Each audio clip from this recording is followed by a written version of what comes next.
Boa madrugada a todos. Antes, feliz Dia dos Pais. E nós vamos falar aqui também de um pai. Vamos começar com o versículo bíblico, para marcar o ponto de onde vamos começar a falar. Que é em Gênesis 7, versículo 1. Falando sobre Noé e sua família. Disse o Senhor a Noé: entra na arca, tu e toda a tua casa, porque conheço que tens sido justo diante de mim, no meio desta geração. Muito legal isso, né? Vendo os filhos falarem dos pais, dizendo realmente, da maneira mais simples e descontraída, a verdade deles sobre os pais, a ótica deles. Então, isso foi emocionante. Mas todos nós temos um pai em comum. Nós, seguidores da palavra de Deus, seguidores de Deus, de Cristo Jesus. O tema de hoje, como a esposa já falou, é o capítulo 10, Línguas Confundidas. Então, para povoar a terra, que estava desolada depois do dilúvio, Deus preservou apenas uma família de 8 pessoas, que foi a família de Noé. E depois que terminou o dilúvio, e eles foram crescendo pouco a pouco. Noé durou mais de 300 anos ainda, depois do dilúvio. E eles foram aprendendo as coisas. Toda a sabedoria de Noé ele ia passando para essas gerações, para os seus descendentes, pouco a pouco. Deus disse a ele: você é o único justo que encontrei nesta geração. Olha que ponto, né? Toda uma geração e ter apenas um justo. Será que vai ser diferente agora, na segunda volta de Jesus? Será que todo mundo vai para o céu? Todos que estão na igreja vão ser salvos? Apesar disso, já estava prefigurado o caráter de seus descendentes, por intermédio de seus filhos. Eles eram Sem, Cão e Jafé. Esse nome Cão aqui, eu fico pensando. Eu tenho 2 amigas que elas brincam entre si. E trabalhava lá na escola, e ela sempre estava ali na sala dos professores, quando a gente saía da sala para ir para a sala dos professores, na hora da merenda ali, e elas brincavam uma com a outra. E uma dizia para outros: sua nega do cão. Tudo uma brincadeira, sabe como é que é o negócio? Mas era direto elas fazendo isso. E quando a gente... Já vi muita gente. As pessoas brincam e dizem: rapaz, quando a pessoa é ruim, parece que é filho do cão. Não é isso que eles dizem? Quem já ouviu essa expressão? Não é mesmo? Então, e aqui, olha, Sem, Cão e Jafé. E qual foi a geração, a posteridade que era ruim, que foi amaldiçoada? A de Cão. Parece que, né, tem uma origem, né, esse negócio da ruindade. É incrível isso. Então, Noé, falando por inspiração divina, diz o espírito de profecia, inspiração divina, previu a história das 3 grandes raças que teriam esses homens como pais. Olha só. Seguindo a linhagem de Cão, por meio do filho, em vez de o pai, ele declarou: olha só, maldito seja Canaã, escravo de escravos será para os seus irmãos. Que isso, o próprio pai, né, deu essa palavra. Diz que o filho dele, esse filho, o cão, seria escravo de escravo dos seus filhos, dos outros filhos, né, que era Sem e Jafé. Eu achei interessante essa observação. Maldito seja, olha, está em Gênesis 9, 25. Cão revelou seu caráter corrupto. Então, Cão era desalinhado mesmo. Ele era corrupto, ele tinha o gênio ruim. Essas mais características se perpetuaram em Canaã e seus descendentes. Por outro lado, a reverência demonstrada por Sem e Jafé para com as leis divinas trouxe a esperança de um futuro mais promissor aos seus descendentes. Aí está uma diferença entre filhos e filhas. A mesma coisa acontece numa família hoje e também acontece na família de Deus. A mesma coisa acontece na igreja. Tem os que seguem a Deus e tem os que estão ali, no meio dos que seguem a Deus. Mesmo participando das coisas ali, eles estão alheios a tudo que Deus pede. Com relação a esses filhos, foi declarado: bendito seja o Senhor, o Deus de Sem, e seja Canaã seu escravo. Amplie Deus o território de Jafé, habite ele nas tendas de Sem, e seja Canaã seu escravo. Nossa! A linhagem de Sem deveria ser a do povo escolhido. Abraão e o povo de Israel seriam descendentes dele. Incrível isso, né? Descendente dele. E por meio desse povo é que Cristo deveria vir. Uma linhagem abençoada. E habite ele, Jafé, nas tendas de Sem. Os descendentes de Jafé deveriam participar especialmente das bênçãos do Evangelho. A linhagem de Canaã desceu às mais degradantes formas de paganismo. Não queria nem saber de nada. Embora a maldição profética a tenha condenado à escravidão, Deus suportou sua corrupção até que passaram dos limites. Aí, eles se tornaram escravos. Nossa! Escravos de Jafé, de Sem e Jafé.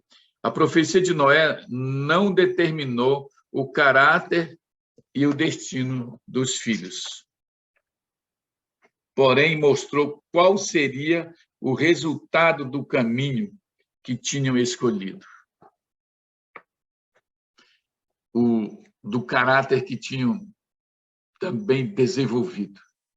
E o pai conhece, né, o comportamento de cada filho.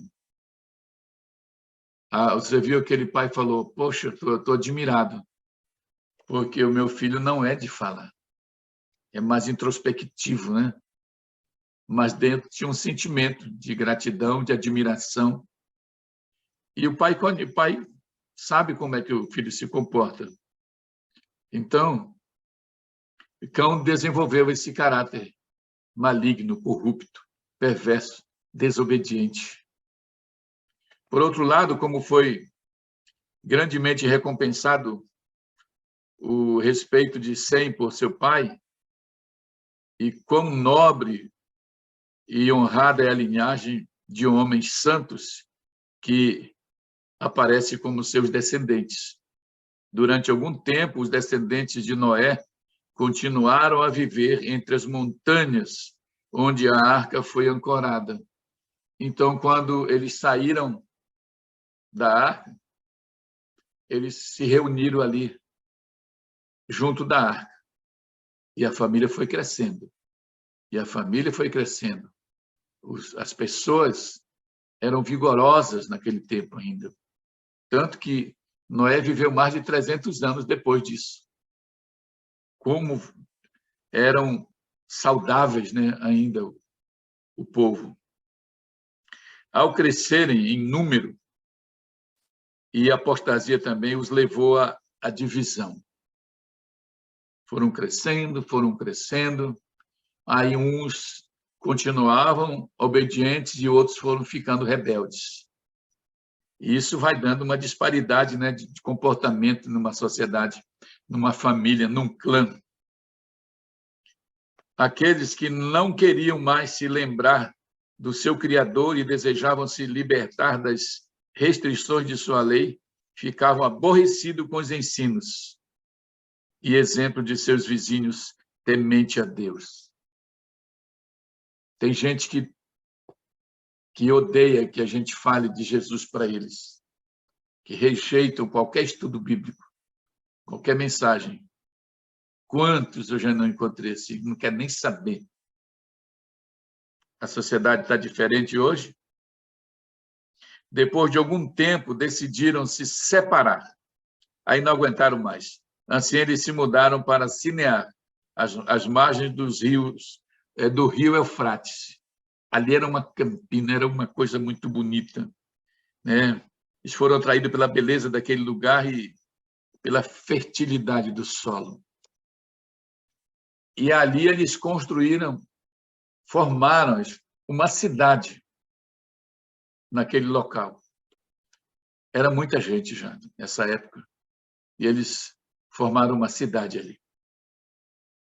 Ali resolveram construir essa cidade e depois, ali naquele meio, construir a Torre de Babel, a famosa Torre de Babel. Estava todo mundo ali. Vocês lembram quando o pessoal vinha no deserto do Egito e eles armavam o santuário e eles ficavam ali, as tendas, tudo em redor do santuário. Não é mesmo? Todas as famílias organizadas ali. Foi exatamente o que aconteceu ali também. Então, é incrível quando isso vai crescendo, eles formaram uma cidade ali. Agora, eles queriam fazer a torre para se livrar de um próximo dilúvio, mesmo tendo ouvido de Deus, da boca de Noé, o seu patriarca, que os instruiu por anos, mais de 300 anos, instruindo eles ainda, depois que saiu da arca. Mesmo assim, eles contrariaram a vontade de Deus. Você vê que tem gente na igreja que você cuida, que você fala, você conversa, você ora, você chama, mas não tem jeito.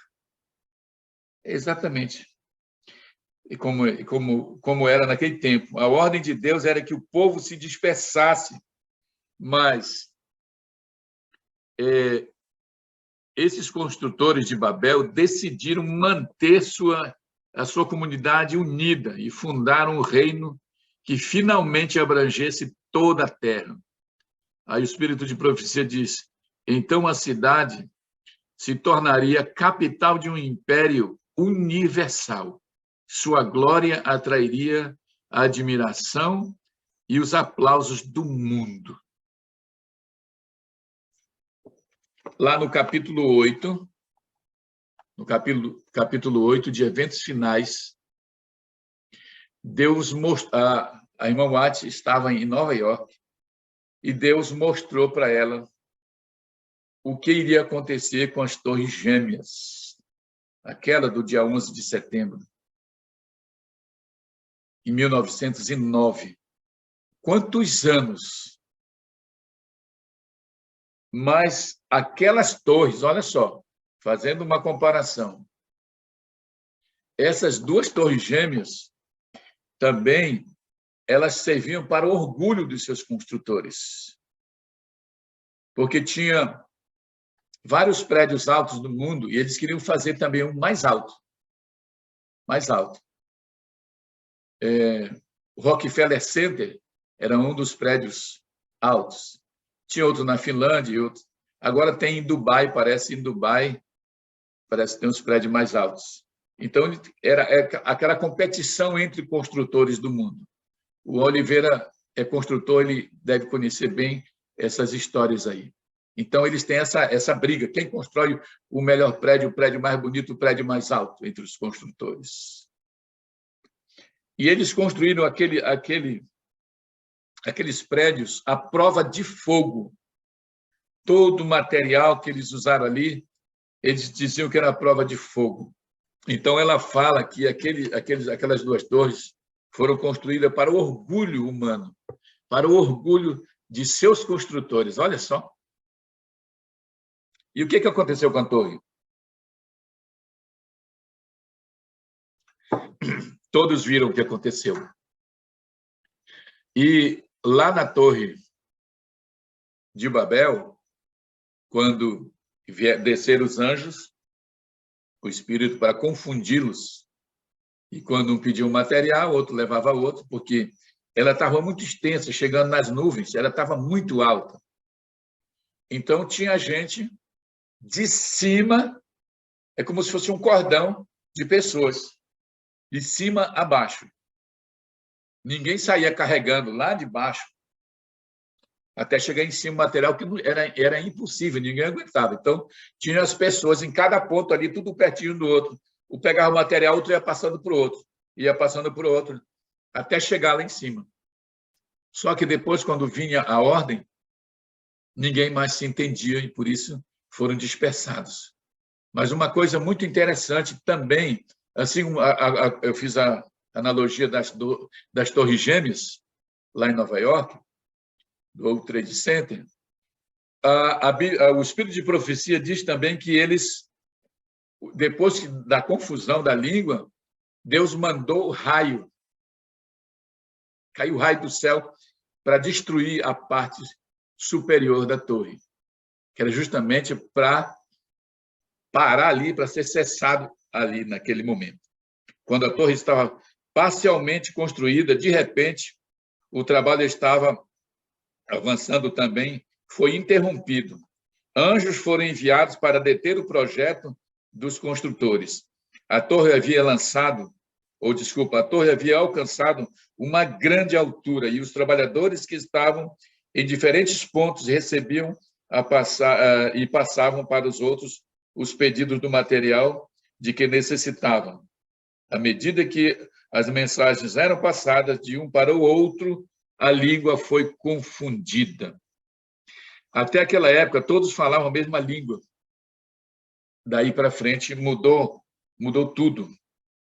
Era plano de Deus que, quando as pessoas saíssem para habitar as várias partes da terra, levassem consigo a luz da verdade. Levassem consigo a luz da verdade. Olha a preocupação de Deus. Noé, fiel pregador de justiça, viveu 350 anos depois do dilúvio, passando as instruções para aquele povo, para que a geração fosse seguida dentro dos padrões de Deus. Mas olha só, como eu falei, até numa única família assim ali, tem gente com comportamento diferente. E às vezes você não entende por quê. Meu Deus, eu criei tudo com o mesmo padrão e por que esse aqui tem esse comportamento perverso? Os moradores de Babel decidiram estabelecer um governo independente de Deus. Os que temiam Deus tentaram convencê-los a desistir daquela torre. Naquela torre ali tinha pessoas que pediram, que tentaram convencer os outros para não fazerem isso, para obedecer a Deus. Assim como tinha rebelde, podemos ver também que tinha gente fiel a Deus. Sempre a Igreja de Deus ela vem continuada, né? Desde de Abel e Caim ali, quando se formaram dois povos, duas igrejas, Deus sempre tem uma linha de fiéis. É incrível isso. Os que temiam a Deus tentaram convencê-los a desistir do projeto, mas nada adiantou. Eles estavam alucinados. O Espírito de Profecia diz aqui no final, existem ainda construtores de torre em nossos dias. Os humanistas se atrevem a dar a sua sentença sobre o governo moral de Deus. Desprezam sua lei e se vangloriam da inteligência humana. Então, quando os crimes não são castigados logo, o coração do homem se enche de planos para fazer o mal. Vemos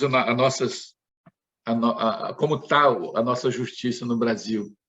As nossas leis todas afrouxadas lá em cima. As leis que colocavam moral no nosso país, eles foram sendo afrouxadas. Elas foram sendo afrouxadas. E hoje, quando o preso vai, quando o malfeitor vai preso, ele já fica rindo, porque ele sabe que logo, logo ele vai estar na rua. Ele até zomba, né, da justiça e dos policiais, das autoridades. Ele sabe que logo ele vai estar na rua, eles vão estar na rua. Isso é terrível, porque afeta a moralidade da nação. Eles aí se programam em fazer o mal porque sabem que não vão ser punidos. E foi o que disse aqui, viu? Então, quando os crimes não são castigados logo, o coração do homem se enche de planos para fazer o mal. E, para finalizar, a confusão existente entre crenças e denominações que vivem em conflito é muito apropriadamente representada pelo termo Babilônia, que a profecia aplica às igrejas amantes do mundo nos últimos dias. Apocalipse 14, de 8 em diante. Aí diz aqui, ó, último parágrafo. A hora do juízo de Deus se aproxima. Seu soberano poder será revelado. As obras do orgulho humano, olha só, cairão por terra. E essa Torre de Babel, ela pode ser representada em cada pessoa. Aquele algo que Deus pede para a gente fazer diferente, e a gente continua teimando em fazer diferente. Essa será a nossa Torre de Babel. Então, que todos nós possamos refletir, olhar para nós mesmos e ver aonde está a nossa Torre de Babel e mudar quando ainda resta um pouco de tempo. Vamos orar? Senhor Deus, muito obrigado por essa palavra de alerta, essa palavra que nos traz ponto de reflexões da nossa própria vida, que é isso que interessa, mudar a nossa vida diante de Ti, Senhor, fazendo a Tua vontade. Que o Espírito Santo nos dê força, nos dê sabedoria e nos dê coragem e flexibilidade, Senhor, para mudar a direção naquilo que estamos errados. Toma o Teu povo em Tuas mãos. Aqui estão os vencedores. Aqui estão os valentes de Gideão, Senhor, buscando o aperfeiçoamento no sangue de Jesus. Seja com cada um de nós, é em nome dele que te agradecemos e te pedimos, Senhor. Amém.